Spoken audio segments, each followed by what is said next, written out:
Breaking news చూస్తున్నాం. తెలంగాణలో 7 ఐఏఎస్ల బదిలీ చేసింది ప్రభుత్వం.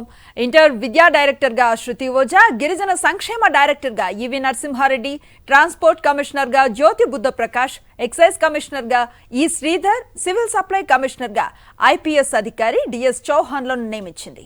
రంగారెడ్డి జిల్లా కలెక్టర్ భారతి హోలికేరిపై బదిలీ వేటు వేసింది. ఆమెకు ఎటువంటి పోస్టింగ్ ఇవ్వలేదు. జీఏడీకి రిపోర్టు చేయాలని కలెక్టర్ భారతి హోలికేరికి ఆదేశాలు ఇచ్చింది. మరింత సమాచారం మా కరెస్పాండెంట్ శేఖర్ అందిస్తారు. శేఖర్.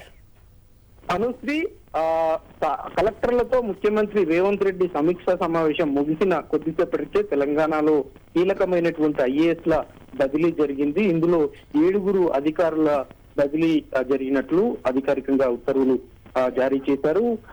ఇందులో ట్రాన్స్పోర్ట్ కమిషనర్ గా జ్యోతి బుద్ధ ప్రకాష్ ఈయన సీనియర్ ఐఏఎస్ ఆఫీసర్, ఈయనకు విధులు ఇచ్చారు. అట్లాగే ఎక్సైజ్ కమిషనర్ గా శ్రీధర్ ఐఏఎస్ ను నియమించారు. ఇక రంగారెడ్డి జిల్లా కలెక్టర్ గా ప్రస్తుతం కొనసాగుతున్నటువంటి భారతి హోలీ పైన బదిలీ వేటు పడింది. ఈమెకు ఎలాంటి పోస్టింగ్ ఇవ్వకుండా జేడీకి రిపోర్ట్ చేయాలని ఆదేశించారు. ఇక ఆమె ప్లేస్ లో రంగారెడ్డి కలెక్టర్ గా గౌతమ్ ని నియమించారు. అదేవిధంగా ఇంటర్ బోర్డు డైరెక్టర్ గా శృతి ఓజాను నియమించారు. ఈమె ప్రస్తుతం అడిషనల్ కమిషనర్ గా జిహెచ్ఎంసీలో విధులు నిర్వహిస్తా ఉన్నారు. ఈమెకు ఇంటర్ బోర్డు డైరెక్టర్ గా నియామకం చేశారు. అట్లాగే ట్రైబల్ వెల్ఫేర్ డైరెక్టర్ గా నరసింహారెడ్డి, సివిల్ సప్లై కమిషనర్ గా దేవేంద్ర సింగ్ ఐపీఎస్ చౌహాన్ ని నియమించారు. సివిల్ సప్లై సంబంధించినటువంటి దాంట్లో ఐపీఎస్ అధికారికి మరోసారి నియామకం ఇచ్చారని చెప్పుకోవాలి, పోస్టింగ్ ఇచ్చారని చెప్పుకోవాలి. అకుమ్ సబర్వాల్ గతంలో ఐపీఎస్ ఆఫీసర్ గా ఉన్నటువంటి అధికారి సివిల్ సప్లై కమిషనర్ గా పనిచేశారు. ఆయన తర్వాత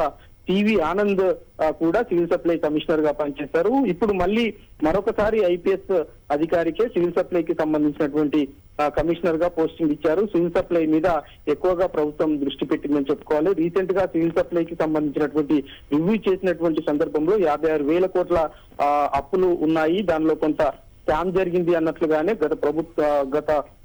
ఇప్పుడున్నటువంటి ప్రభుత్వము అట్లాగే కాంగ్రెస్ పార్టీ గతంలో ఆరోపించినటువంటి నేపథ్యంలో దీని మీద ఐపీఎస్ అధికారి చేత విచారణ చేయించేటువంటి అవకాశాలు ఉన్నటువంటి నేపథ్యంలో ఈ పోస్టింగ్ ఇచ్చారన్నటువంటి చర్చ చాలా బలంగా వినిపిస్తున్నటువంటి పరిస్థితులు అయితే కనిపిస్తా ఉన్నాయి. అనుశ్రీ.